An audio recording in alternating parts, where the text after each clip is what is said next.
So good to see you. Welcome everyone to week 8. We are super excited to continue our conversation with you all. We join you all on a pretty good day for New York City, and a pretty bad, very bad, and long overdue day for Richard Dick Cheney. So there's a couple of things that we might feel like celebrating today, and certainly some of the things that we're going to be talking about when it comes to what James is offering us about the sort of paradoxes and contradictions of power are things that will be relevant, for many of these questions moving forward. As always, we want to talk a little bit about, recapping where we were at last week, some of the pieces that we discussed in the context of what we described as Toussaint's rise to power, asking specifically what it was that Toussaint was rising to, right? He had already risen on a certain level. As he's gaining power, as he's building an army, however, we're trying to sort of suss out the way that James is describing him sort of rising into something more qualitative than quantitative, by which we meant a powerful connection with his base, which was Black laborers, right? The way that he was able to, through the painstaking work of riding around on horseback, connecting, building, he was able to develop an incredibly powerful connection that would prove to be important.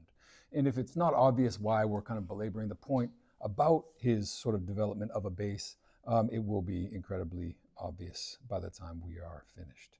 And this is in part because we also simultaneously saw the emergence of a key distinction and what will become, much more important as well as we move forward between, for example, what James described as Black Jacobins on the one hand and Black sans-culottes on the other, right? The leadership and the grassroots. And this is the first real hint, although it's always kind of been there, of a deep ambiguity when it comes to the actual title of the book, right? It's called The Black Jacobins. It's meant to be, it was originally meant to be, and it seems as if it's meant to be a celebration of this sort of group of revolutionary Black leaders that emerge. But we're beginning to see that on both sides of the Atlantic, there's a question around whether or not it's a good thing to be a Jacobin at all, or whether there's something more fraught and ambiguous that's built into the idea of being a Jacobin. And we also saw this sort of distinction marked by the description that James offered last week about, for the first time really describing Toussaint as an autocrat and even as a dictator, a fascist dictator he compares him to. And at the same time speaking about the masses as ignorant and backward, right? So we were trying to navigate some of the complexities of what James was laying out last week for us. And we talked also about the way that revolutions transform meaning on a fundamental level. If people remember that, we had a discussion about the ways that revolutions, again, James describes revolutions as disordering everything. And one of those major elements of disorder is the setting into motion of new kinds of meaning, right? The way that ideas, concepts, meanings, individuals gain a certain kind of force by being filled with a new kind of dialectical content. And as we wrapped up last week, if you recall, there was this attempt at a newly insurgent push by the mixed race mulatto forces in the South that failed, leaving Toussaint as the kind of uncontested military leader on the island, working very, very closely with the French revolutionary forces. As James described it, Toussaint's stock was rising at the end of the last chapter. But if Toussaint's stock was rising,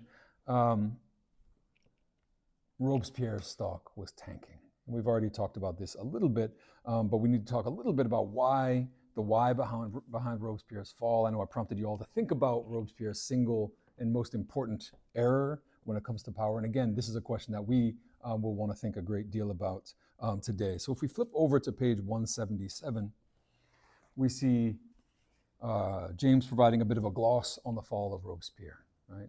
If we recall, we're talking about the radical Jacobins in power from 1792 to July 1794 in particular.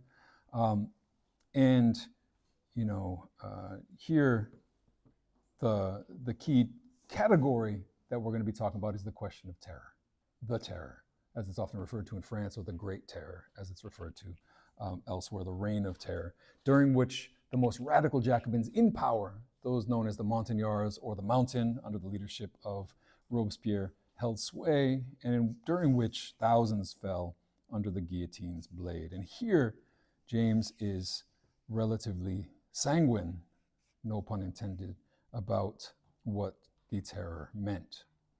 Robespierre on the mountain had maintained power until July 1794. The terror had saved France. The terror had saved France. But long before July, Robespierre had gone far enough and was now lagging behind the revolutionary masses. A gap is beginning to emerge. In the streets of Paris, Varlet and Roux were preaching communism, not in production, but in distribution, a natural reaction to the profiteering of the new bourgeoisie. Robespierre, however, revolutionary as he was, remained bourgeois and had reached the extreme limit of the bourgeois revolution. He had reached the extreme limit of the bourgeois revolution.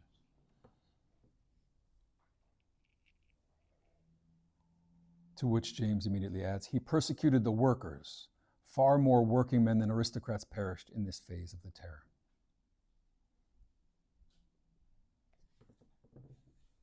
So James is speaking about a shift within this reign of the Jacobins from exercising terror against the rich and against the aristocrats to exercising terror against the working class, right? Now, recall that the French Revolution, and we've said this before, is often understood to be the kind of paradigmatic bourgeois revolution. But we've also already seen how reality, as reality always is far more complex than that. Bourgeois forces we've seen from the beginning of this text were themselves divided with more conservative elements and that were more sympathetic toward the aristocracy, right? More aligned with elements of the aristocracy that sought more of what we have defined and discussed as a passive revolution that would eliminate, for example, feudal privileges and would facilitate the rule of capitalists and particularly of the maritime bourgeoisie, right? This is the passive revolution that more conservative elements of the bourgeoisie sought to facilitate and instantiate. In other words, the class opposition that Marx often posits was not quite so clean cut. And here remember the phrase, if you remember, that James writes, like all good bourgeoisie, he had a great affection for or great respect for royal blood, right? This is supposed to be an opposition, right? This is supposed to be a dialectical struggle between two forces that are ferociously opposed to each other, right? And James is describing a reality that is far more complicated than that, right? In which the oppositions are not so clear cut and which has, as a result, ramifications for dialectical movement, right? It weakens dialectical movement, it slows it down, and it complicates it. Now, moreover, where Marx occasionally views class forces as unified and coherent in their opposition to one another, it was this very weakness of the opposition that effectively prevented the centrists among the bourgeoisie, the Girondins, from acting against royalist treason, right? So part of the dynamic is the fact that this more conservative element of the bourgeoisie is not so opposed to the aristocracy that they could act clearly, right? And the fact that they could not act clearly and decisively to crush the treason that was being carried out by the royalists and the royal family, in fact, is what opened up a space for the Parisian masses to then repeatedly take the stage and press the bourgeois revolution toward far more radical ends, right? What James here calls communism in distribution, i.e., not communism across society in terms of production and factories and all of the workplaces, right? Communism in terms of the equality of access to all the goods being produced, communism in distribution. The far left of the bourgeoisie were able to follow the masses for a distance. In other words, we're talking about Robespierre, but not all the way. As James had put it previously, the masses were communist, but Robespierre was not. But let's not mix our categories here. We want to make sure we're keeping them separate. Bourgeois is a class position, communism is a politics, right? These are not operating on exactly the same plane, even if they overlap. Communism is a political orientation. Robespierre could have committed class and cultural suicide and become a communist in the fullest sense of the word, but as we know, such things are immensely difficult and not something we can generally hold our breath for. So the picture James is painting for us is one in which there's a sort of elastic relationship between what Marx would call the class in itself and the class for itself. Class in itself being the sort of objective relation. You're a worker, you go to a factory, you're positioned in a certain kind of way. And the class, as a result, is a grouping of those individuals. But the class for itself is the way that that group comes together with consciousness and identity to act. Does that make sense? There's an elastic relationship that James is showing us between the condition of the class and the identity that grows out of that condition. Like any elastic, there's some stretch here, right? And so we're talking about Robespierre stretching his own class position in the direction of the workers to a degree. But like any elastic, there's also a limit, right? That can only be surpassed with a radical break, snapping the relationship between the two. Again, breaking with your class position in the name of a class politics. Hitting that limit, both the policies of Robespierre and the nature of the terror then shifted. As James put it, he persecuted the workers. Far more working men than aristocrats perished in this second phase of the terror. So James is pushing back on the one hand, pushing back on bourgeois revisionist history that seeks to demonize the terror entirely. And he's doing so preemptively, as a matter of fact. It would be especially in and during and toward the end of the 20th century that historians, in what could be understood as a kind of historical proxy war against communism, because the communism was very much the question. This new sort of class of French historians would revisit the question of the French Revolution, redefine its terms, and maintain that terror under no circumstances is acceptable, and the history has to be rewritten in that decontextualized and kind of ahistorical way, right? Imposing a kind of abstract morality onto this historic moment that had, always existed. And to be clear, in France, there was a long history of celebrating the beheading of the king, right?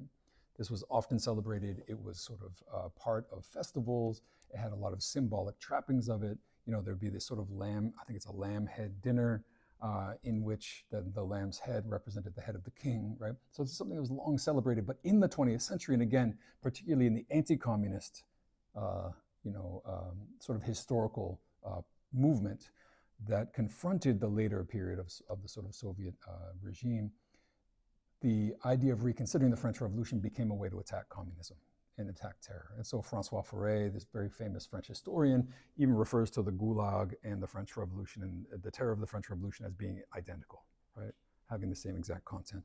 And here there's a very interesting book from just a few years ago by Sophie Wanek called In Defense of the Terror. It's a very interesting little account of both this sort of proxy war, this battle over the meaning of the terror, and also of how we should understand it in its historical context. Now, this book, very interestingly, is written post 9/11, right? So it's written in a different historical context, marked by very different questions. And the goal, of course, is to get beyond this sort of like use, this weaponization of the term terror.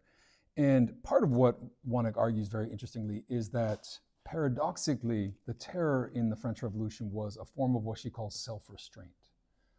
Paradoxical because it's often described as and understood as this sort of unleashing of pressures and sort of all of these libidinal drives for violence, when she's saying it's actually a moment of constraint and self-restraint, right?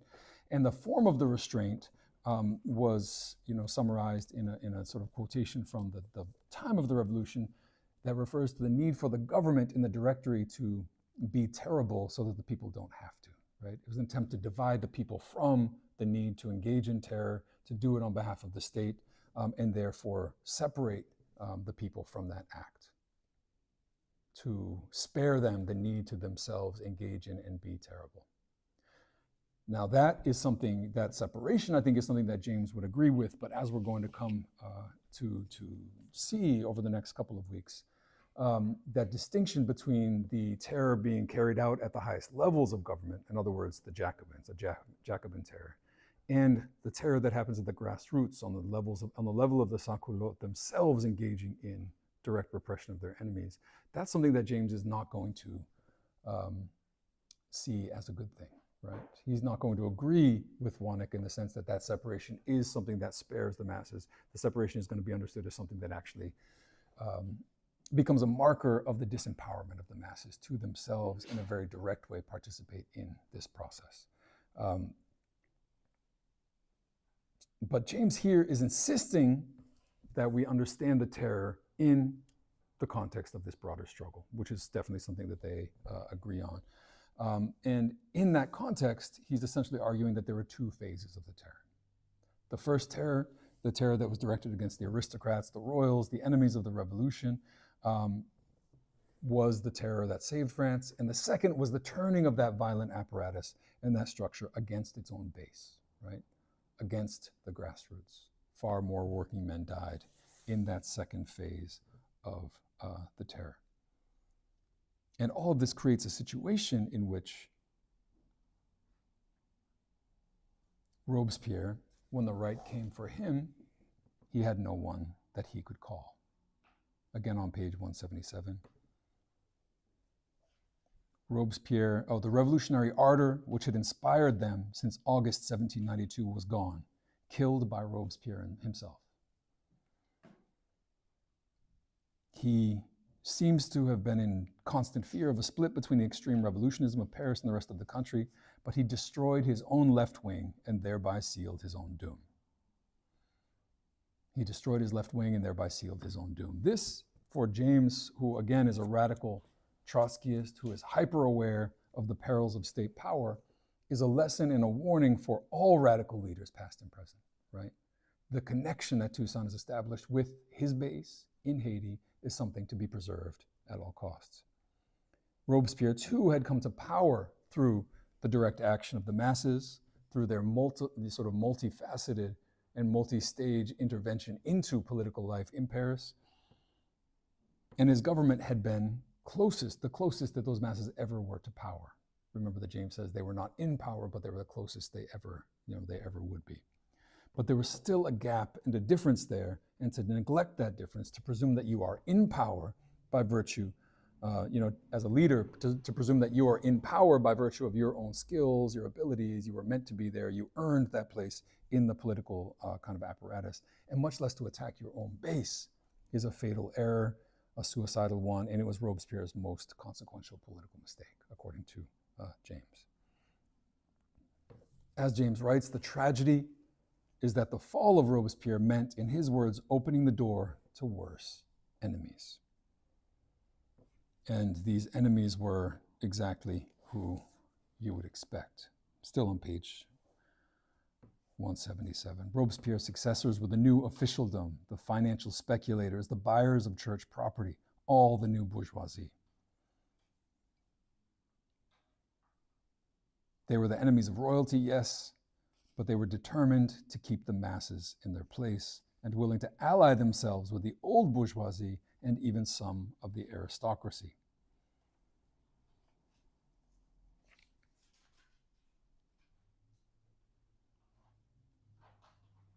This was the new bourgeois France. And the new bourgeois France wanted one thing more than any other, and more than anything else, and it was order. The goal was order. Why? Because they wanted to accumulate wealth, because order is what's the most fundamentally prerequisite for the accumulation of wealth, the protection of property, the functioning of the legal apparatus, the state not being so engaged with destroying structures that it's forgetting to uphold the status quo. And so order becomes the word of the day for this new group of bourgeoisie, the sort of passive revolution made flesh. And as James emphasizes, the former slaves in San Domingo had no doubts about what the French colonists meant when they spoke of restoring order in the colonies. The Republic of 1794 had given them liberty, and they began to wonder whether or not the Republic of 1796 might be on the border, on the edge of taking it away from them. Now, it's in this period, it's important to point out, the period that's often referred to as the Thermidorian reaction for the date on which it began. This is one of the months in the new French calendar that's instituted by the revolution in Thermidor. The reaction against Jacobinism and against Robespierre begins, so this is described as a Thermidorian reaction. It's in this period of reassertion of right-wing bourgeois power that the phrase terrorism comes to us. That's when terrorism becomes a phrase, right? That's when the word terror, which was the thing that was being done prior to that, becomes, an anthropomorphized category of the terrorist, right? It becomes embedded within the person who engages in that, right? So you've got for the first time, and again, this is something very relevant for us today, very relevant for Wanek when she's writing in the aftermath of September 11th, the category that's used so often as a weapon of terrorist is something that's fused in exactly this moment. Now, as we ended last week, if you recall, Sonthonax was back on the island as commissioner after facing trumped-up charges of treason in Paris. On his return, James says he was as dictatorial and self-willed as ever. But as we're already, I think, beginning to notice, this isn't always the worst thing, and we'll talk a lot more about dictatorship and all of its sort of complexity. But what James says immediately after that is that this dictatorial commissioner began, this is James's words, began a pronounced pro-black policy, even adding that if all the whites had been like Sonthonax, the laborers would have lost their anti-white feelings, by which they meant only anti-slavery. Their anti-white feelings meant only anti-slavery. And so again, here we see race operating as a political category, right? Not as one, that is presumed to have any basis in biological reality. It's a political category that means anti-slavery, and anti-white sentiment is anti-slavery. And it's one that indicates and points toward a well-founded knowledge that the whites on the island were not to be trusted because they wanted a return to slavery. Sonthonax even wrote back to Paris that, quote, the blacks hated the whites, but he understood the reason for their hate. This is the French commissioner, right, recognizing this. Publishing, he even published a proclamation, and he then went on to publish a sort of proclamation across the island that, made it a crime, a treasonous crime, to suggest that black people had not won their freedom and that freedom was not permanent, right?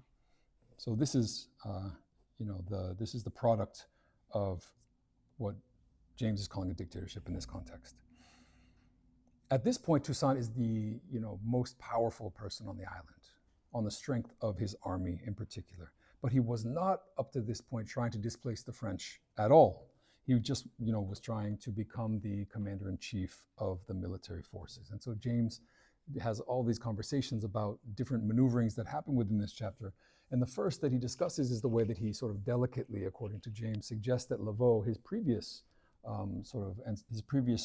strongest ally within the French bureaucracy, he suggests that Laveaux be elected as a colonial representative back in Paris, right?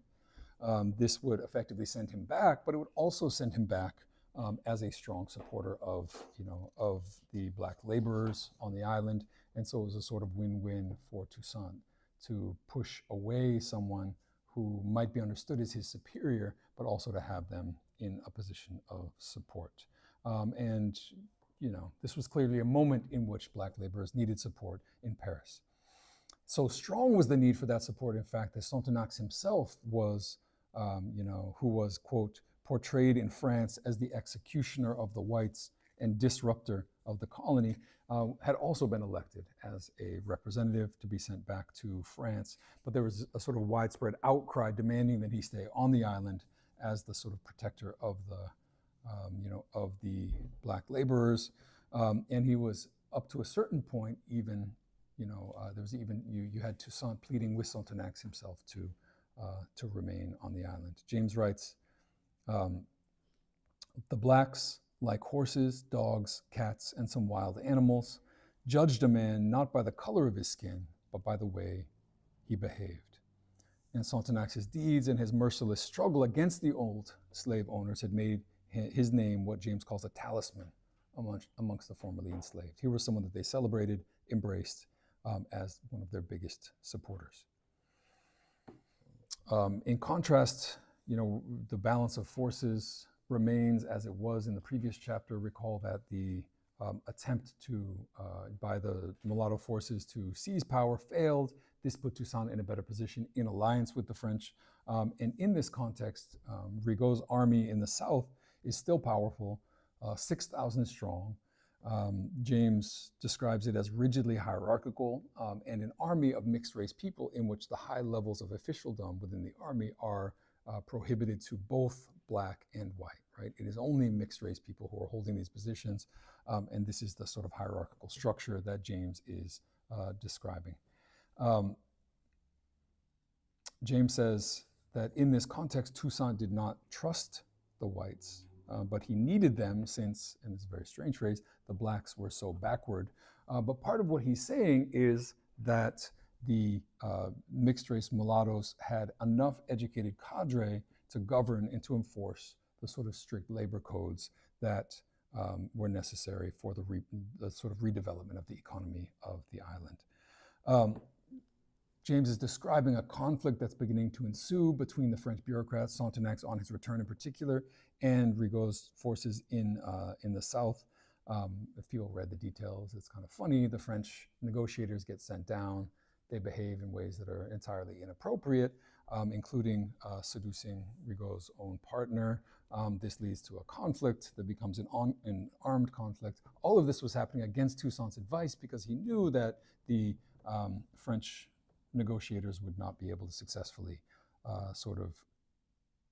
convince Rigaud to back down from the positions he was holding. So all of this manages to provoke an insurrection by the mulatto forces. And in the process, mulattoes in the South raise the black laboring population as well and begin massacring whites, leading Sonthonax to an attempt to reestablish control.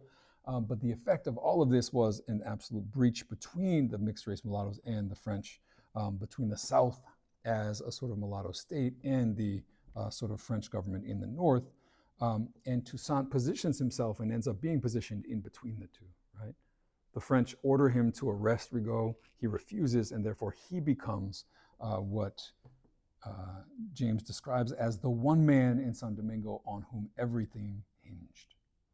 He'd moved from someone who is powerful by virtue of his connection to the French bureaucracy to the single person on whom the entire island hinged.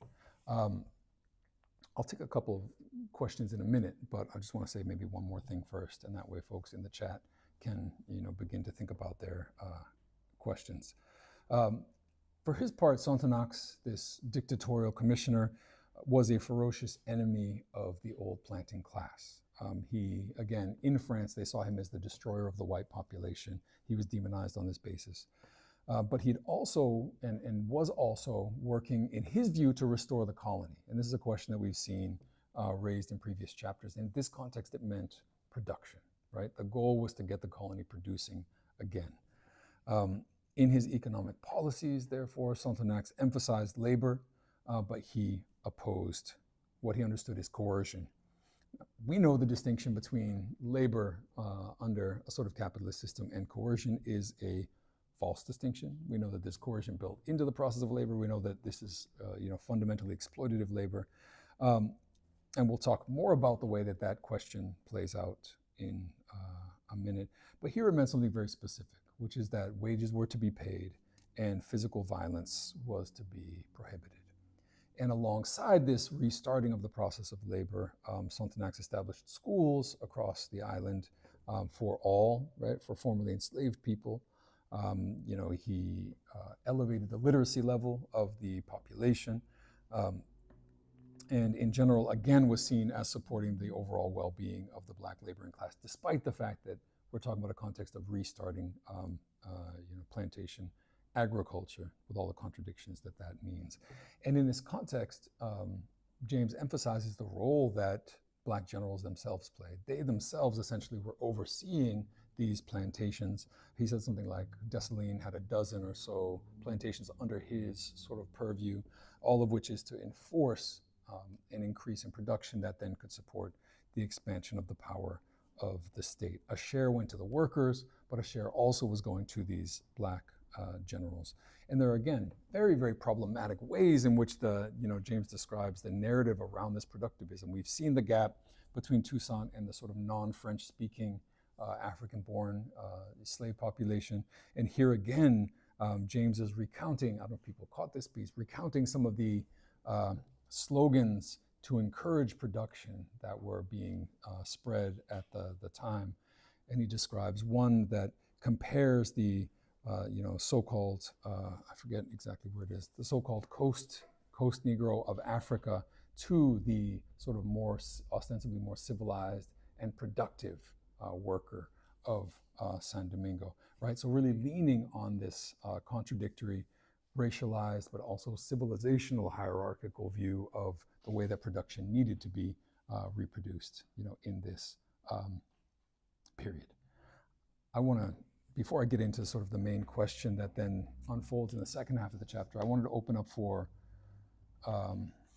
questions that people might have developed already particularly around the question of leadership, around the question of Robespierre, the question of the terror in conjunction with the relationship to the masses that had been the foundation of this joint transatlantic process.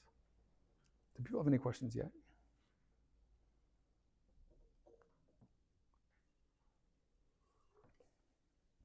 Cool. All right. I just want to make sure before we get really into some serious stuff. Now, in early 1797, Sonthonax names Toussaint commander-in-chief. This was the sort of highest possible honor, and the two seemed at least to be even closer than ever, with James even writing that no white man had defended the black worker like Sonthonax. He was the greatest defender that they had seen. So it was all the more enigmatic then when Toussaint effectively forced him out of the colony, forced him to leave and forced him back to France just 6 months after being named as commander-in-chief. In a rare moment of uncertainty, James emphasizes and raises this sort of question of what actually explained this decision, right? And he spends a great deal of time trying to disentangle the actual causes behind it. Toussaint allegedly, this is not alleged, this is true. Toussaint claimed that Sonthonax was preparing a catastrophe and that the whites would be murdered, and effectively convinced him / forced him to take up his elected position in Paris and to leave the island. Again, Sonthonax was immensely popular, but what Toussaint said at this point was what would become reality based on the power that he had. And Toussaint argued that Sonthonax had essentially come to him in private and asked him to join him in declaring independence from France and eliminating the white population entirely. It's a very strange about-face for both of them, and certainly an about-face for Toussaint, who was such a supporter and was supported so heavily by Sonthonax. He's writing all of this in a letter to the Directory directly. So James is trying to figure out what's going on. He says both sides are actually lying on a certain level. Nothing happened in San Domingo, James argues, that could explain this dramatic change of position during the course of a few short weeks, leading him to write, this is over on page 190, leading James to write, "The explanation, as with so much of the history of San Domingo, must be sought in France.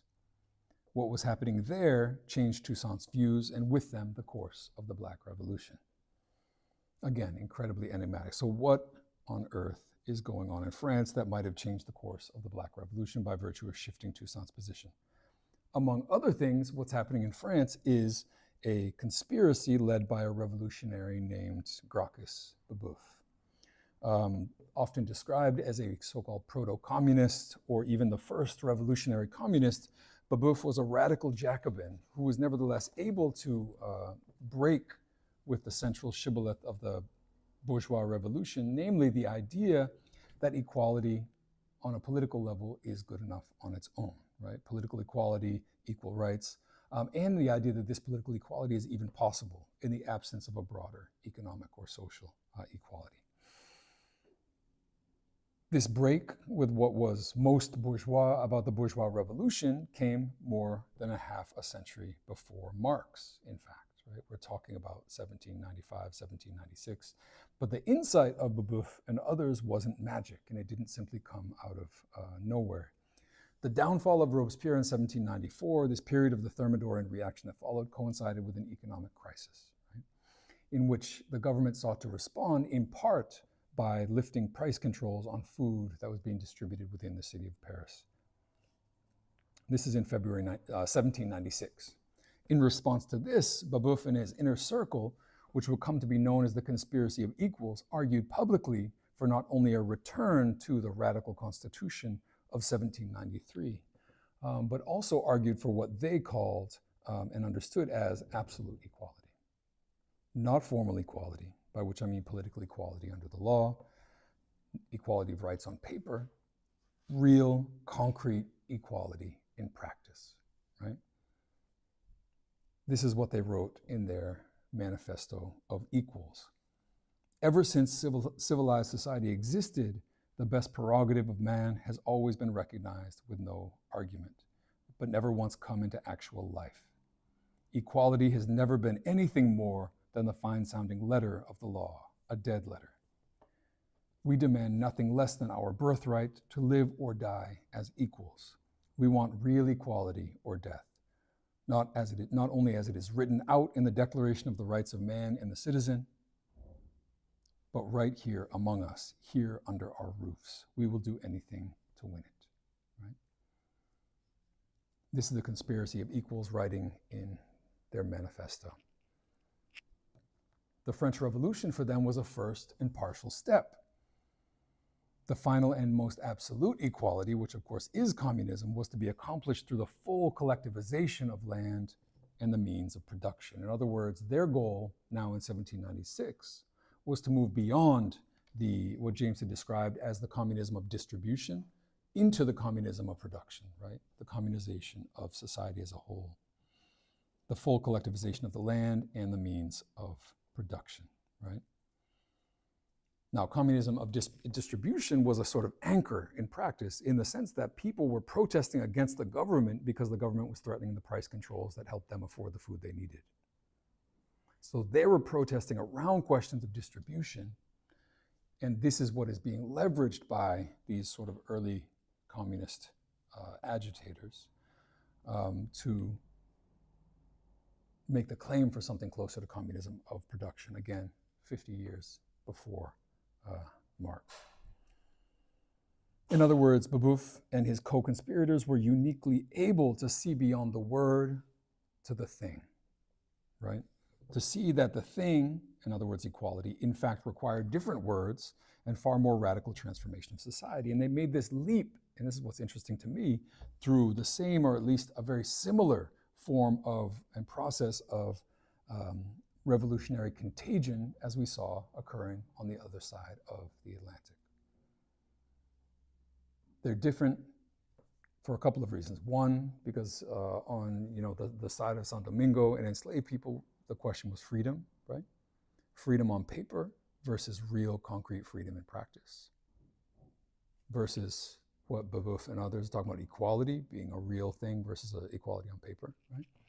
And they're different because obviously there's this question of status as a sort of racially coded phenomenon that separates them to some level as well, and the degree to which still enslaved people would arguably see freedom and equality to be far more concrete than even these communists might, right? Now, this matters both for how James identifies it as a key factor in Toussaint's expulsion of Sonthonax, but it also matters because of what we've already raised about this kind of elasticity of the class position in relation to class identity. And as a result, it's connected to the question of what I'm sort of trying to describe as like communism's strangely unstable position in history, and even its strange out-of-timeness, to put it in a way. We've talked a lot about time in previous weeks. We've talked about the unevenness of time, about its compression, about the ways that it sort of stretches out and expands. moments where either nothing seems possible or everything seems possible all at once, and how do we understand the relationship between the two, and more important, how to intervene in that relationship. Here, I think it's interesting to think in terms of what the radical philosopher Walter Benjamin offers when he tackles some of these same questions in a very famous 1940 essay you may know on the what's called Thesis on the Philosophy of History, maybe Benjamin's most famous work. And this is someone who is confronting Nazism and fascism in Europe, who ultimately commits suicide rather than fall in the hands of fascists. So it's someone for whom these questions are incredibly important, and who's writing in another interregnum, right, like the one that we are kind of occupying. And Benjamin in this text distinguishes between what he understands as homogeneous or empty time, the sort of normal operating of time, and what he calls Jetztzeit, or now time, which is a very interesting phrase, now time. And now time is the sort of moment when the impossible becomes possible, and when time itself feels kind of tense and spring-loaded, right?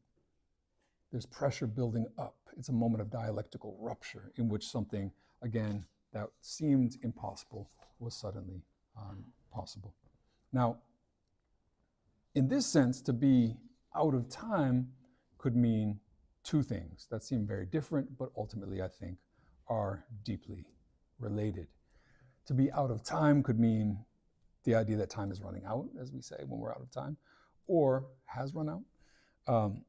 Or it could mean the very different idea that a moment of possibility has broken free and out of the limits of the existing historical continuum, in the sense of what James calls now time, right? Out of time, literally broken out of that sort of homogeneous time. And in fact, it's very interesting that in that essay, one of the examples that Benjamin gives of now time is the way that Robespierre himself looks back on the Roman Republic as an example, as a contemporary example for him to immediately practice and engage with, right? He didn't see it as something in the past to be sort of revivified. He saw it as something simultaneous and possible in his moment, right?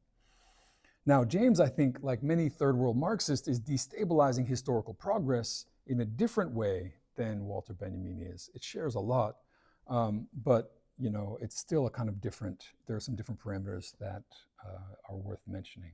Not only has he already, and we've seen, destabilized Marxist categories like the proletariat by applying them to social formations that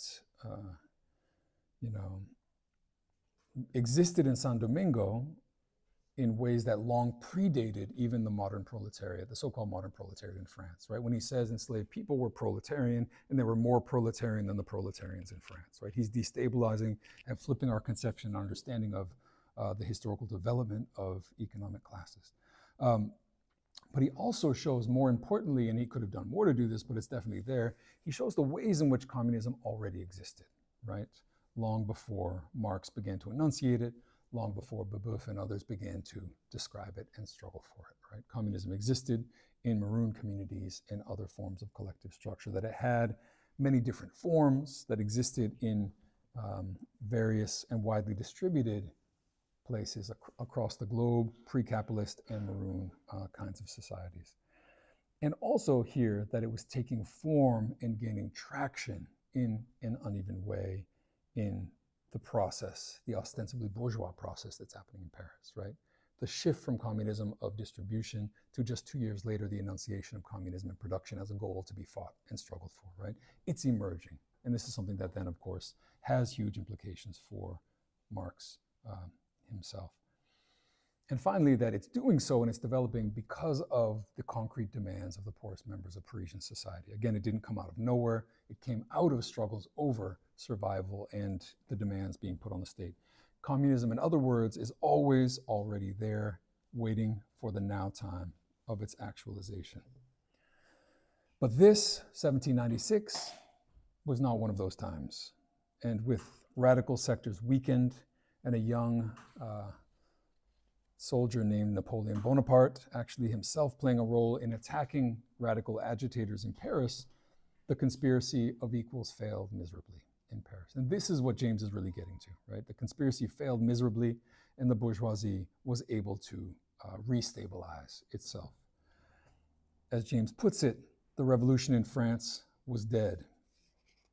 The royalists, the royalists on the sort of right wing of what had been the revolution were firmly in power under W.E.B, and they set their sights not only on pushing back the revolution in France, but also the revolution that had been unleashed in Haiti as well. There was pressure to restore the rights of the white planters. There was pressure to disarm the black population. This is what's beginning to be discussed in the halls of power in Paris. Toussaint did his best to convince the Directory that it was the blacks who had defeated the British. This was true, undeniably so. And he was trying to convince the Directory that they themselves were loyal to France. And this was a harder sell given the way that Toussaint himself had maneuvered. And it was less true in a principled way, but also with good reason, right? In contrast, W.E.B in power demonized Laveau, demonized Sonthonax, who he accused of having white blood on his hands, and he and others themselves had actually voted to recall Sonthonax and advocated, in fact, for a military regime on the island to, in their words, save the unhappy whites from the daggers of the Negroes.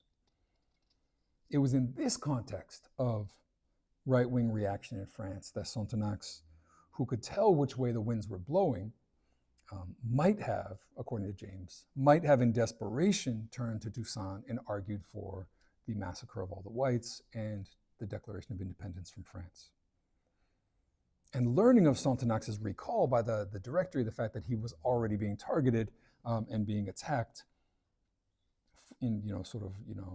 being brought back to be disgraced, to possibly be jailed, James speculates that Toussaint also might have made the strategic calculation of, in his words, throwing him to the wolves in order to buy some stability and goodwill in France, right? This is what's behind the enigmatic episode, according to James.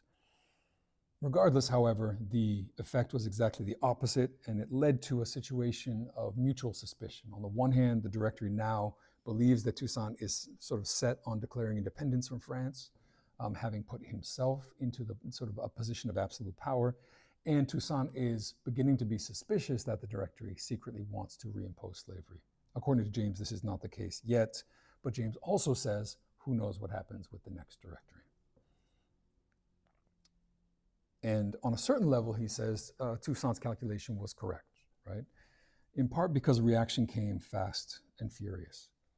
As we're seeing in similar terms today, and this is something we should think about, James is describing in this period of the reaction a sort of right-wing blitzkrieg that was spreading across France, that was suppressing revolutionary organs of power and direct democracy, that was reorganizing the National Guard and sort of stripping it of its more democratic and grassroots elements, and that was reinstating many of those who had been suppressed by the terror, right? Those who'd been stripped of access to political participation were being reinstated. But as James emphasizes, and we should definitely pay attention to this piece because it's crucial today, these are his words, they were going too fast, right? They overplayed their hand, they overreached, and they even conspired with royalist elements in a way that the new bourgeoisie would not tolerate. And here the question, when I'm saying think about the present, the question is never simply what's happening at the highest levels of government, what the leaders are doing, what kind of sort of, again, blitzkrieg of flooding the zone Trump is unleashing in the present. The question is, where are the people, right? The question is what is occurring on a more foundational level. Amid a royalist conspiracy, the Directory hit back with a coup or sort of a counter coup in September 1797 and banished some of the worst. Vaublanc himself ended up fleeing. As James put it, this saved black freedom for at least the time being.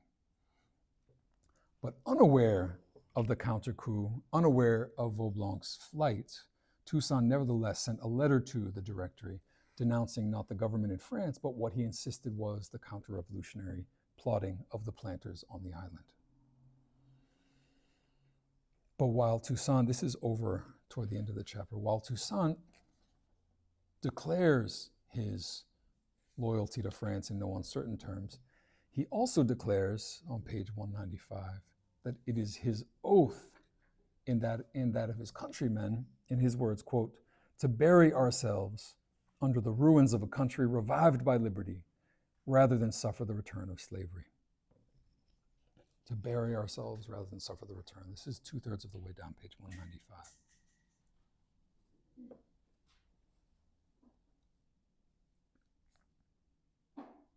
Do not allow our brothers, our friends, to be sacrificed to men who wish to reign over the ruins of the human species. Toussaint writes. This is, in James' words, a turning point, a watershed in his political career, and for good reason. Now over on page 196, toward the bottom. Do they think that men who have been able to enjoy the blessing of liberty will calmly see it snatched away? They supported their chains only so long as they did not know any condition of life more happy than that of slavery. But today, when they have left it, if they had 1,000 lives, they would sacrifice them all rather than be forced into slavery again. But no, the same hand which has broken our chains will not enslave us anew. France will not revoke her principles. She will not withdraw from us the greatest of her benefits. She will protect us against all our enemies. She will not permit her sublime morality to be perverted, those principles which do her most honor to be destroyed, her most beautiful achievements to be degraded. But if to reestablish slavery in San Domingo this was done, then I declare to you, it would be to attempt the impossible. We have known how to face dangers to obtain our liberty. We shall know how to brave death to maintain it. This is all Toussaint writing. And then James is clear, now toward the bottom of 197.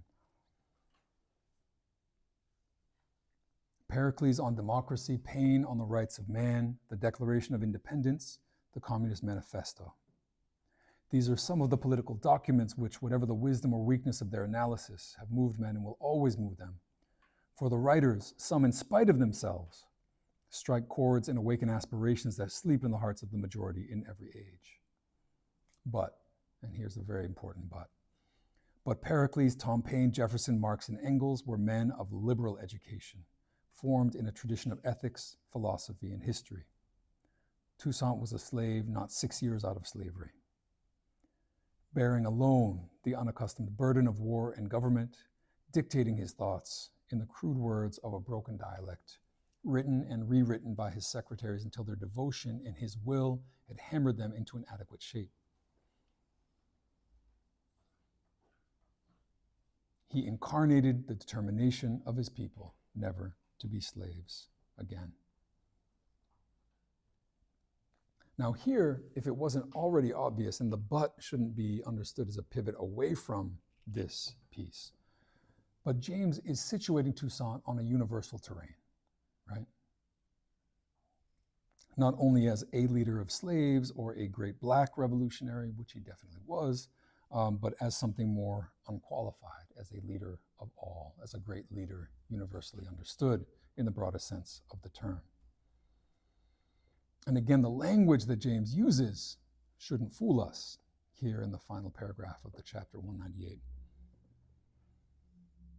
Leader of a backward and ignorant mass, he was yet in the forefront of the great historical movement of his time.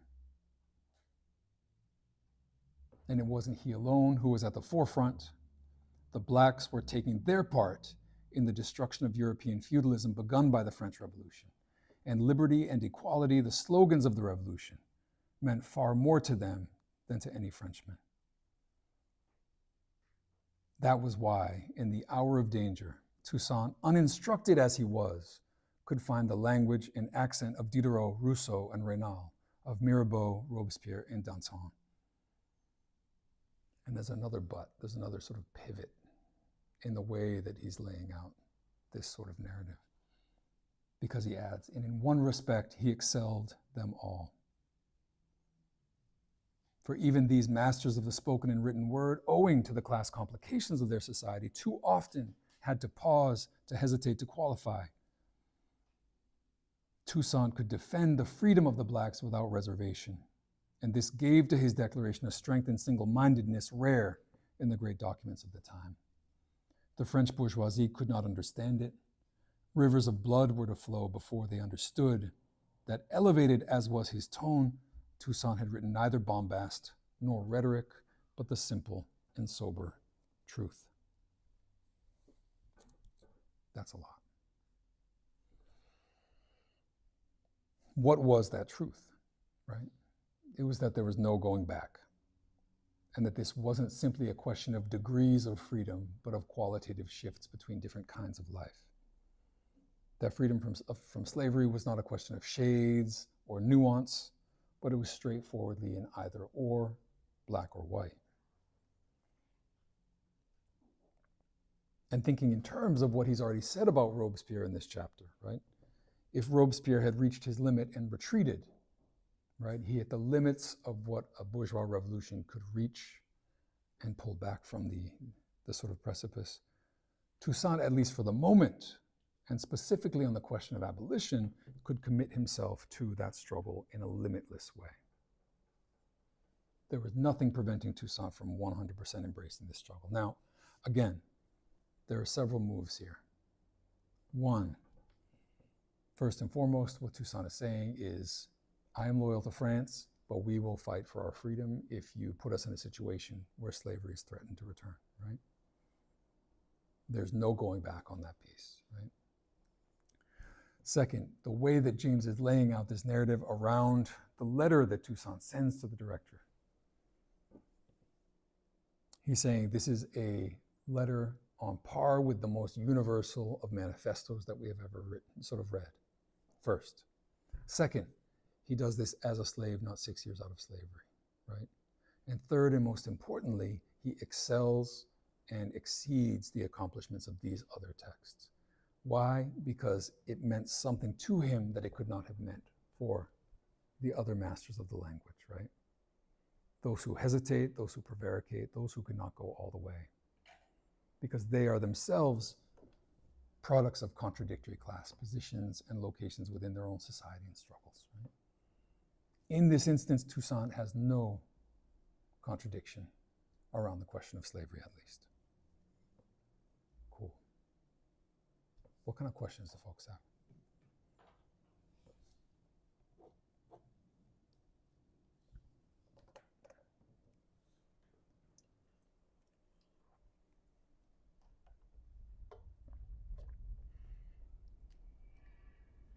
Do you have any questions in the chat? Cool.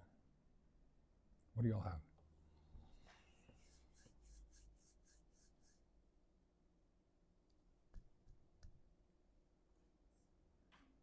For folks that are not in the room with us, you cannot see just the sort of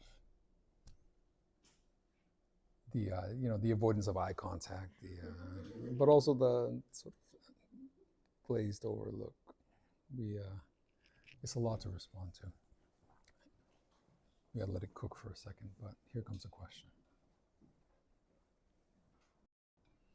Thank you. There was a point where you mentioned they move too fast, right? Mm-hmm. Can you mention that again? Yeah. In that context, he was talking about the right? He was talking about the movement of the reaction, right? The Thermidorian forces to the right. They moved too quickly in their attempt to reestablish the ancien regime, right? The old order of things. But you know what, again, there's nothing absolute about this. The whole point of the way that James is telling the story is that the class oppositions are not firm. It's not simply aristocracy, one mode of production that we understand as feudal, in direct and total opposition to this new mode of production that we understand as capitalist, as represented by the bourgeoisie, right? And as embodied dialectically by a sort of frontier of opposition between, again, royalty and bourgeoisie. There's a sort of spectrum that connects the bourgeoisie to the aristocracy, right? So in this context of reaction, there's this misunderstanding which says we can roll things even further back, right?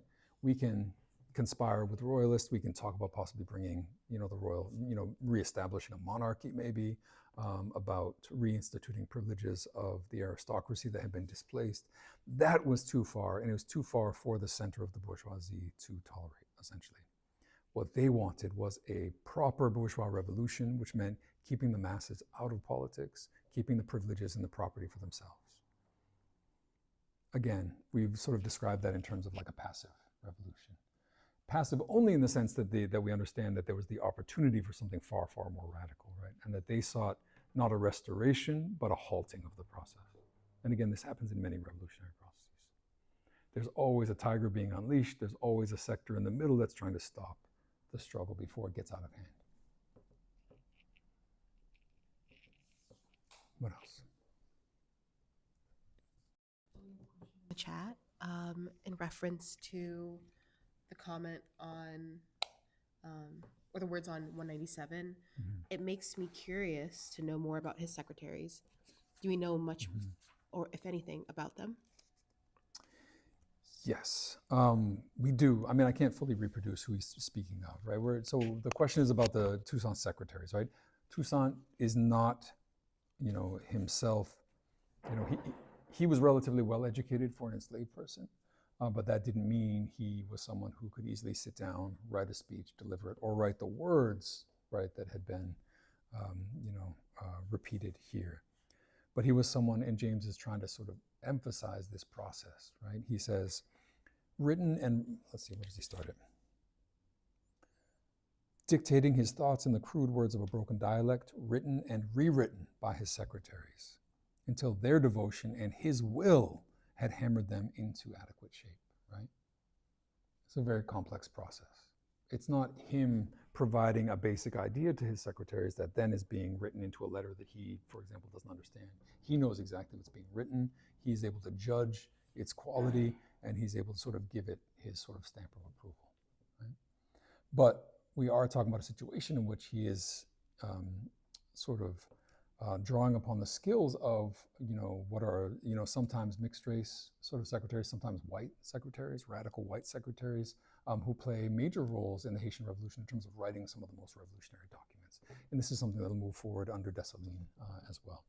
So yes, his secretaries play a key role in sort of this process of hammering. What else?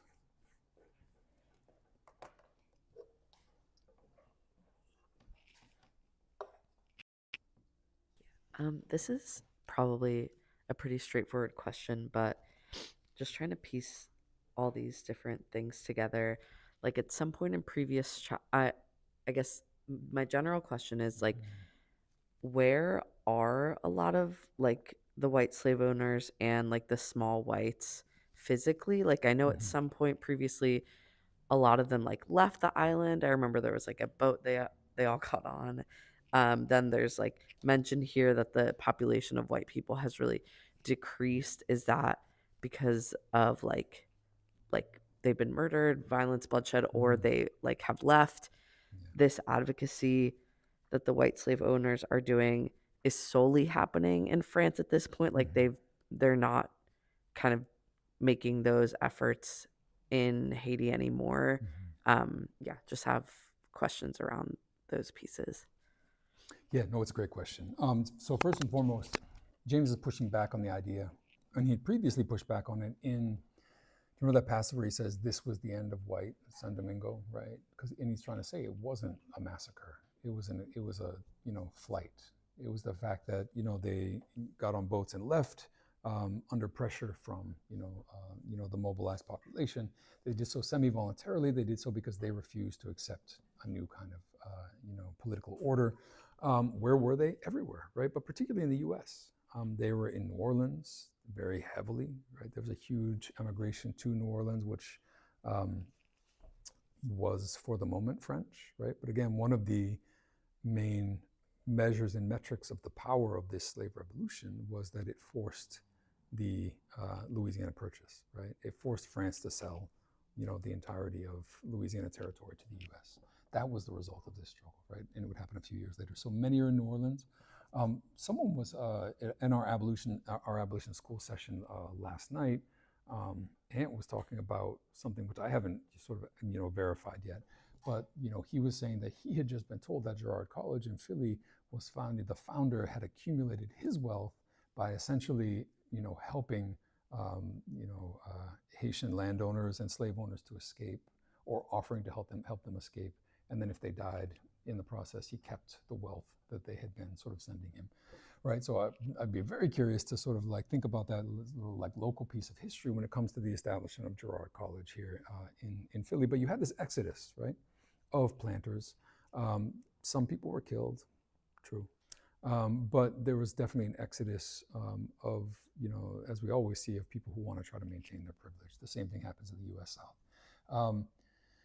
And that connects to this question then of where the advocacy was happening. Centrally in Paris, right? That's the leverage point when it comes to sort of getting to the halls of power where a decision could be made on whether or not you could be sort of put back into power in the colony. So yes, of course, their entire sort of, what is it called? The club, I forget the name of the club, but a club of advocacy for planters in Paris, which has influence in the political scene. But there's also a transnational network of, we've already seen this sort of transnational network of reactionaries trying to reestablish royal power across the globe, right? There's a transnational network of slavers and, other sort of large landowners that are advocating for themselves as well, right? And they're finding resonance, right? Again, the British were sympathetic to their claims, right? The Americans, of course, because the American Revolution is not a revolution at all, but it's a sort of planter counter-revolution, are very sympathetic to the sort of claims, the principal claims of these planters that they had been, robbed of their property in the process.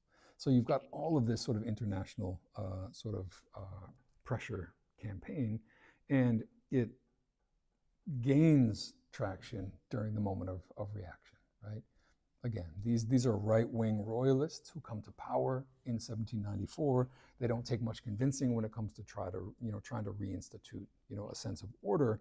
The question is, how far can they go given how quickly things have moved? And again, history is elastic, but it doesn't really go backwards in a very easy way, right? And James uses many metaphors to describe this. He talks about the locomotive of history, right? Previously and how far it had traveled.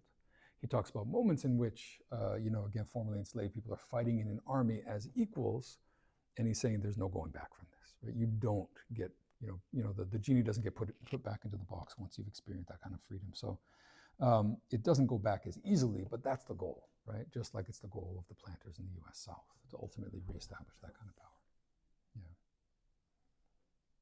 What else? Can you explain who the new bourgeoisie is? Who are they compared to the old? Just a clarification. Yeah. So the question is, who is the new bourgeoisie versus the old? And that's a very interesting, actually, turn of phrase, because he's making a distinction there that's not super clean and not very clear either. But what he's pointing toward is the degree to which an old bourgeoisie, again, is sympathetic to, connected to, culturally connected to, exist in the same circles as the aristocracy, right?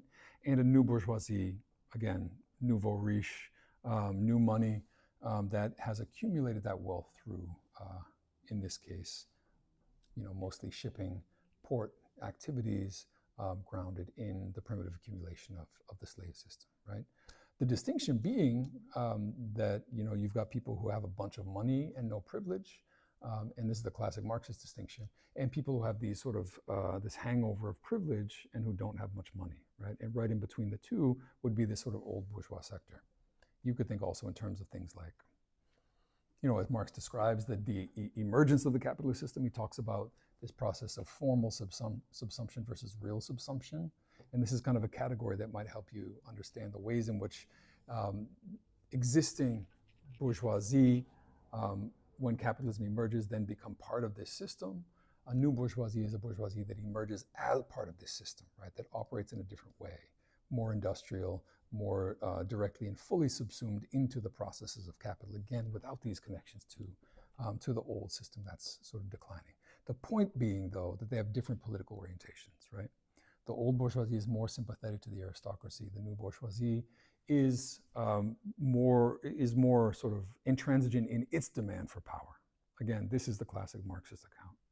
The bourgeois revolution happens because the bourgeoisie get rich and they want power. This is their demand for power. There's a clash that emerges when the reactionary forces are courting the royalty again, are saying, well, let's talk to the aristocrats again. Let's move backward toward something like the previous system. At which point, of course, the new bourgeoisie, whose power only exists through their wealth and their trade and their property, they're unwilling to go that way, right? If that makes sense. And they want to take a stand for a very bourgeois state.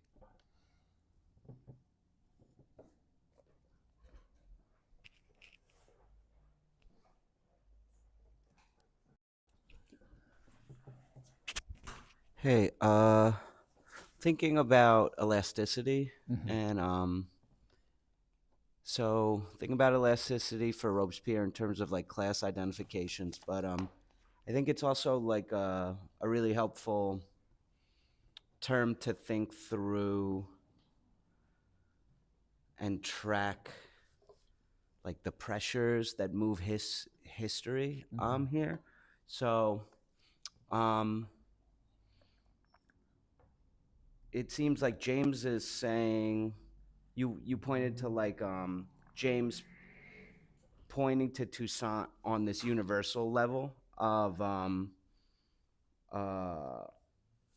liberatory leader in that he could advocate for freedom without reservation, right? So even though at this point he's presenting himself as loyal to the French state, it's this push to generalize liberation universally that CLR James is placing him above figures, of course, like George Washington, obviously, and all of that. But it's interesting, right? Because like other leaders who restricted the scope of freedom, such as George Washington, push for a new state, whereas Toussaint is universalizing freedom but trying to fit it within the state. But is he not? Is that strategic? I'm thinking of the term the cunning of history. Where does that come in here? And how much of this might CLR James be kind of reading into history backwards? Is this like is this in any way connected to James's like Trotskyist perspective? Is that one of the steps where you kind of test the elasticity of the state? Like Toussaint had to test the elasticity of the French state by pushing for universal freedom, and ultimately it had to snap to create, to see the necessity of creating a new state. It's interesting. I think it's really interesting to think of someone who is still advocating for loyalty to France as more radical because he's seeing a more radical vision under and within that, and then kind of overspilling the boundaries actually of what France could be, and ultimately he had to create a new political entity. I don't know, there's a lot of moving parts. I just found it real interesting to think about elasticity here, and to kind of, it gets confusing sometimes to track what's going on and to track like Toussaint presenting himself as loyal, yet also being more radically egalitarian and pushing the historical progress of liberation farther than anyone had up until that moment. Just wondering if you could speak to that. Thanks. No, it's a great question. And, to focus in on, I think, what is the heart of it, like the question of, is he testing? Is he out there testing the state? And you say the state, meaning in part the relationship to France as well, right? Ultimately, these become two different things, and he's testing both of them in a certain way. But the question is essentially, to what degree is he engaged in a process of stretching the relationship to France in a kind of conscious way to see how far freedom would be available from it, right? And I think there's a truth to that. And it becomes a kind of yes and no, because in sort of classically dialectical fashion, he's also the product, right, of this sort of reality and this situation. And what that means, sort of concretely, is that he is, on the one hand, as you know, in terms of testing the system, he is 100%, and this is the point of the end of this chapter, he is 100% dedicated to resisting by any means the return to slavery, right? That much is clear. Will the French state allow for slavery to be abolished forever, or will it sort of move back towards slavery? Will it try to reinstitute it? This is something he is consciously testing, because that is the sort of boundary in the understanding. Even within that, though, he kind of loves France. He kind of loves the relationship to France, and he loves in particular what the French Revolution has brought about, right? And that's not only freedom from slavery, it's a broader understanding of freedom as a universal phenomenon. And we're going to talk a lot about the idea of the universal, and in particular because we brought up Susan Buck-Morse's account of Hegel in Haiti, but also the way in which when she expands this into a book called Hegel, Haiti, and Universal Freedom, she makes the argument that Toussaint's 1801 constitution is the height of universalism in the Haitian Revolution. And I don't think that's true. I don't think it's true because it's a very European, French-style constitution, right? That declares, among other things, that the Haitians are free and French, right? That's in the context of sort of Toussaint's understanding of the possible compatibility of these two terms. So there's a conscious way that he's testing, and then there's an unconscious way that he's also shaped, right? By his relationship to France, his desire to preserve that relationship. I mean, and again, what France means is what is partly in motion, right? He, again, 1791, of course, does not think France is an advocate of, the abolition of slavery. 1794, it is. 1796, it's a question mark, right? It reminds me of very interesting moments where Frederick Douglass is at a certain point advocating for the US to annex Haiti. Seems like a fucking bizarre thing for Frederick Douglass to advocate for, right? Haiti of all places, right, given all this. Why? Because he's thinking in the immediate aftermath of the Civil War and the Reconstruction context that the US might actually be a force for global good, right? So it's a similar kind of pivot. You could say it's a very naive pivot, which it might be, but it's a similar kind of pivot, right? Which is France is the one giving us freedom, therefore, and it's compatible in a certain way with the principles that they profess. So therefore, we are on this side, at least for now, and ideally for the long term, right? That's Toussaint's sort of understanding. The other way, and the most important way that he shaped, though, is precisely, and I hope it, I was trying not to sort of give away too much, but when James is arguing that Toussaint can, without hesitation and without limit, fight for the abolition of slavery, that is a very precise parameter. And that's really the parameter that matters most to him, right? He is not fighting in a limitless and, unhesitating way for the abolition of the plantation, for the reconstruction of the agricultural system, for a more substantive understanding of what freedom might mean outside of the sort of universal words of the sort of French Revolution. So there are other limits that become embedded within who, again, the way James would frame it is who Toussaint was, right? That become very important. And so there he's like both testing the system that then ultimately has to snap. It doesn't snap until he's already in prison, right? So yeah. What else? The terror. Could you clarify for whom it was the terror in language that someone perhaps not as familiar with this topic might understand? And also there's a question in the chat asking about the painting, and if you can describe it and explain it a little more again on the slide. Oh, this, yes. This is, just to be very clear, this is Robespierre. At the moment of his downfall, very dramatized, of course. Again, Robespierre is the one who oversees the process of the terror. In large part, he does so with the support and the force of the masses organized into grassroots committees. And he destroys his own left. He loses that sort of power, which is also his own best defense, and then is dragged before some of the same forces and tribunals that he himself has set up, and to the same guillotine in the end. So this is what the painting is. I don't remember who did this painting, but I could also find out. The first question was, who was the terror for? That's the question, right? First and foremost, in the first phase, and this is the sort of the main meaning and importance of the terror, it was bloody terror directed against the counter-revolution, right? The counter-revolution meant, first and foremost, the royalists who defended that revolution, the high-ranking sort of aristocrats, ultimately the king, and the royal family, all of whom were executed to make clear and make permanent the abolition of the monarchy and its privileges, right? And I say that because the point of the French Revolution was really to mark a clean break with the past.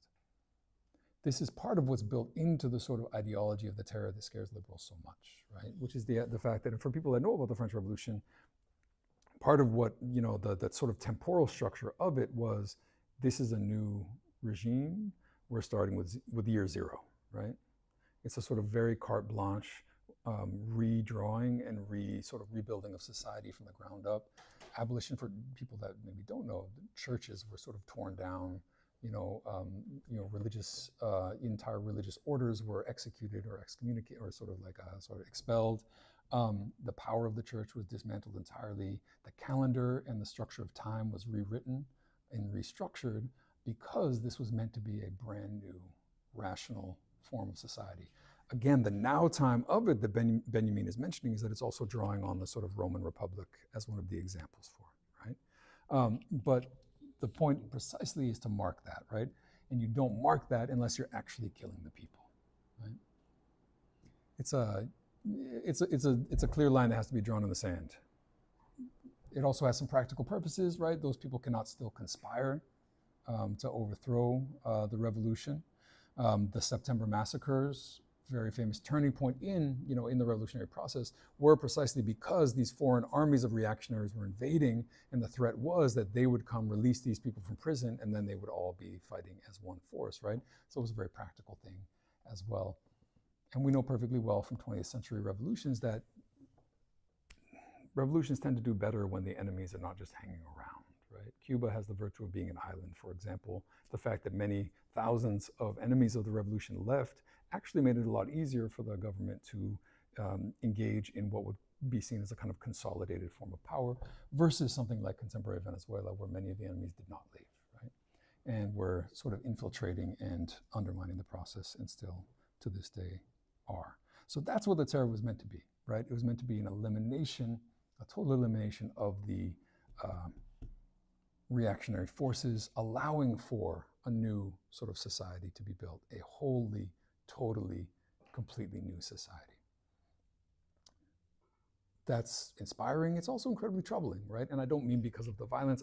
I mean more than anything because of the idea that there's nothing from the past to preserve. And this is one of the main problems with the sort of French Revolution as a whole, in its reconceptualization of what revolution means. Our understanding of revolution changes around the time of the French Revolution, not only because of it, but partly because of it, also because of the Enlightenment, because of this sort of turn toward sort of human rationality, the point of which being that we no longer have an ancient understanding of revolution that moves in kind of cycles and sort of predictable patterns. But we have a revolution that sort of launches off into the future, and we don't know where it leads, but that direction is going to be dictated by human will. Again, there are inspiring pieces to this, but it raises important questions, especially when you begin to think, as I often think about, well, what is an indigenous revolution, right? What is a revolution that's tied to and that refuses the sort of Marxist linearity that says primitive communal forms are something of the past that need to be wiped away on the path toward the future, right? What do how do you make sense of the fact that most Latin American revolutions have done both move toward the future and also cycled back into thinking about what past forms offer, right? Past symbols, conceptualizations, leaders, right? Whether it's the Zapatistas or Tupac Katari and Tupac Amaru in the Andean region, right? Or the vision of what's called a Pachakutik, which is an inversion, a great inversion of the world, in a sort of Incan cosmology that overturns the existing order in a more cyclical way, right? And so you've got this much more cyclical understanding of revolution in kind of many indigenous sort of cosmologies that doesn't fit this sort of pattern, and that threatens to be wiped away by it, right? That was a bit of a sort of diatribe. But on like linear versus secular, I think it's incredibly important, right? Because the terror is good for getting rid of your enemies, but it raises questions about what is left, right? What else do folks have?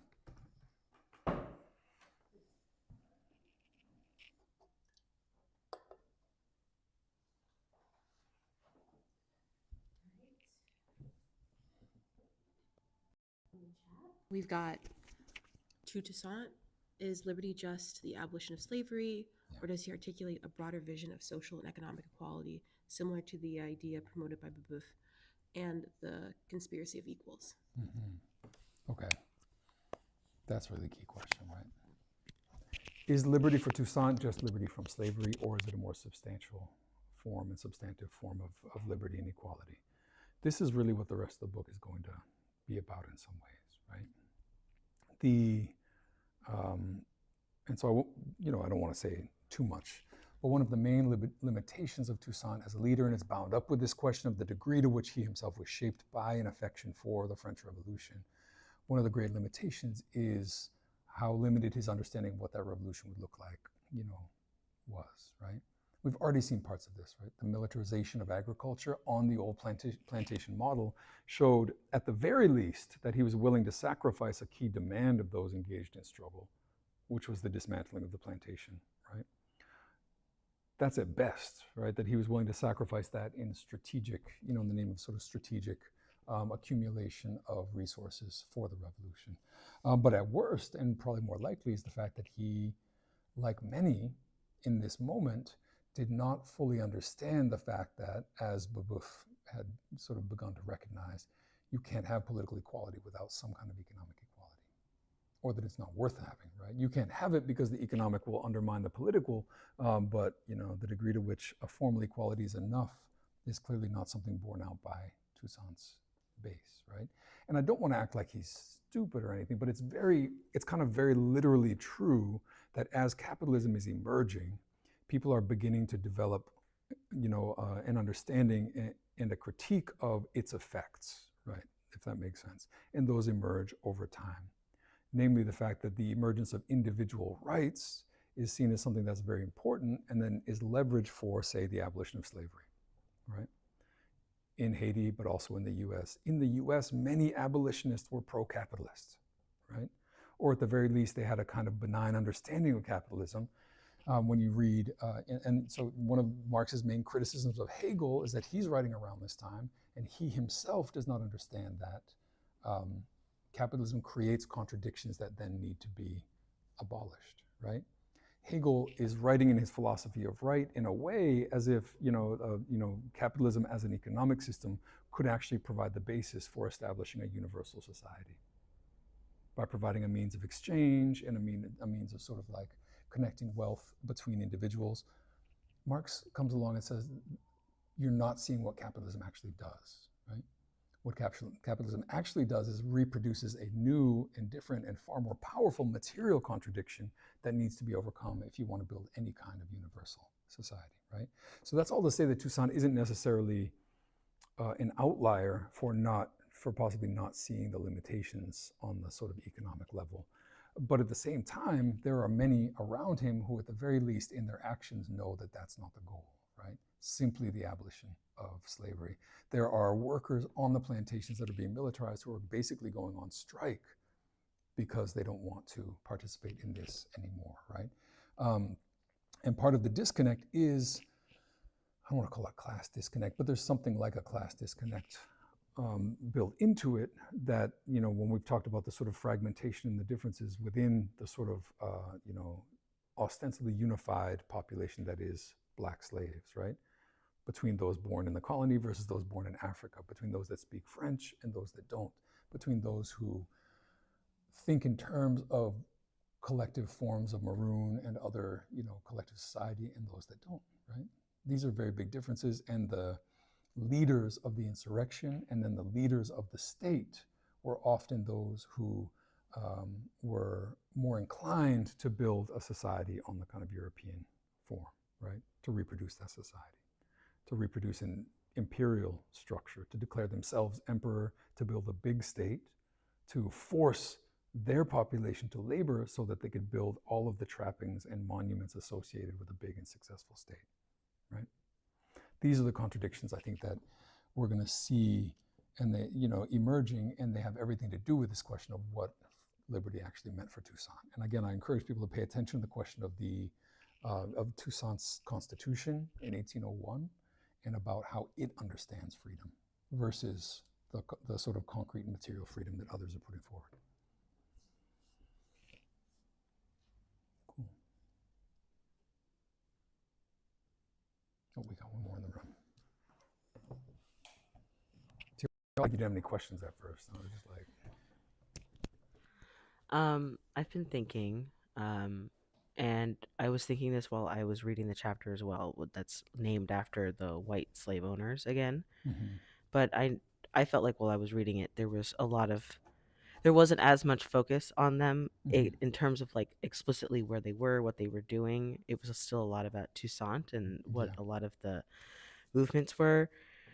So I was thinking about why would that chapter be named that, and I came down on thinking that so much of what happened in this chapter kind of hinged on the presumed state of the white slave owners, like whether or not they were being killed, whether or not they were being jailed, whether or not they were okay.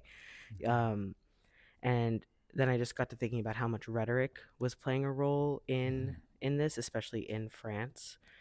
And I guess I was just wondering, like we talked about Robespierre's kind of mistakes and, how he sort of undermined his own party in a way. But I guess I just wanted to know if you thought, or if you could speak on maybe what you think James's thoughts were. Like, do you think this backlash, this push towards let's reinstate slavery was sort of inevitable? I know he kind of mentions like, who knows what the future holds in terms of the French party, but like, could Robespierre have done something that maybe would have held this off, and enough years had gone by that it never would have even come up in a backlash? Just like, I guess, was there always going to be this fight? And I know Toussaint maybe had some inklings, but did he expect this to ever happen? Like, did he always expect this to happen? That's a good question. I mean, on the last piece, right? Did Toussaint always expect this to happen? He probably always suspected it, right? But he didn't necessarily think it was inevitable. And again, according to James, Toussaint did not trust the white landowners, but he understood that, in his words, he needed them and that they were motivated by profit, right? So presumably the idea was, insofar as those who are still there could accumulate some profit, they might be brought onto the right side, at the very least passively. I love the fact that you notice that this chapter is called The White Slave Owners again, and they're very rarely mentioned, right? But it is, as you said, and part of it is the rhetorical structure of James trying to figure out what happened that led Toussaint to expel Sonthonax, right? And what's happening is that the white landowners are getting closer to being able to make that push to reestablish slavery, right? Or they are accumulating, a kind of power in Paris that would threaten the freedom of enslaved people. But this pivot is really so sort of like below the surface of the chapter that it's hard to understand exactly what's going on. But that's the why, right? He is worried about them, and they're conspiring. He's worried that the reaction in Paris, which is a royalist reaction, is also going to be sort of connected to becoming a sort of pro-slavery reaction, because the two are not that distant, right? So that is exactly the worry that's motivating Toussaint. As to whether he or whether James thought it was inevitable, I don't think so, right? I mean, because in part it hinges so much on the Thermidorian reaction in France, right? Which, in James's telling, at least, and this is where we have to judge for ourselves, in his view, Robespierre fucked up, right?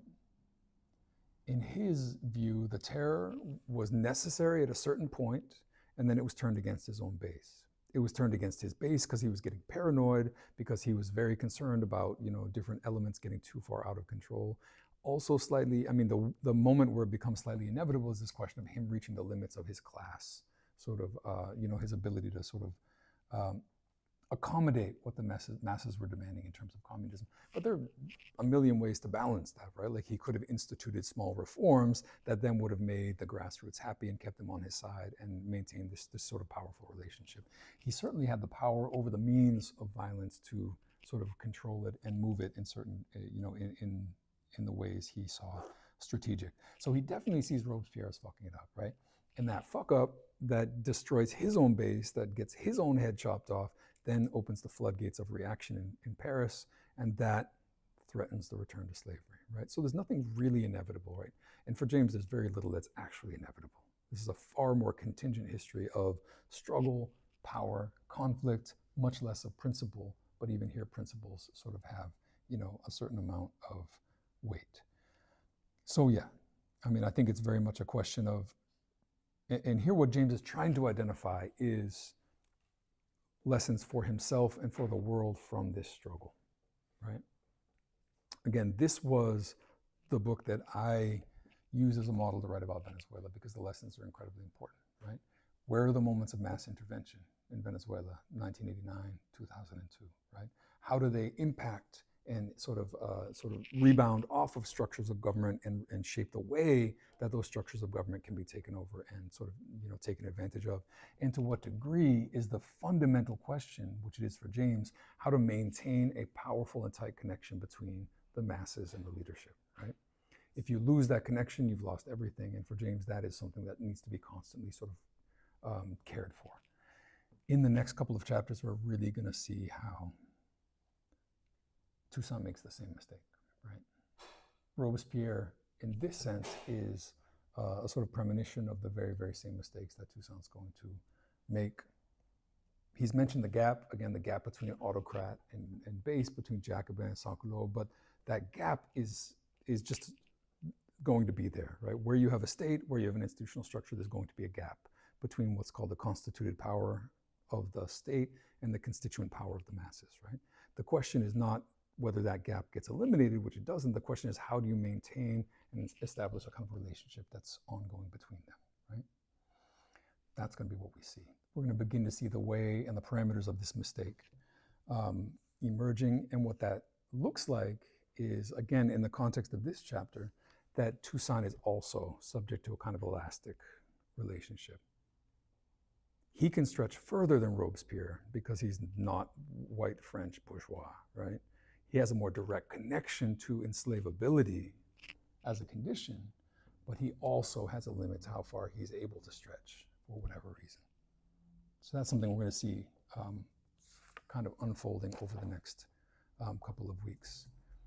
Next week, we're talking about 2 chapters again, chapters 9 and 10. And again, last week, if I sort of like suggested that you all think about Robespierre's fundamental error, next week I want you similarly to pay attention to what James calls, this is the beginning of chapter 10, right after chapter 9, chapter 10, the beginning, what he describes as Toussaint's only one serious mistake, and the one that cost him his career and his life, right?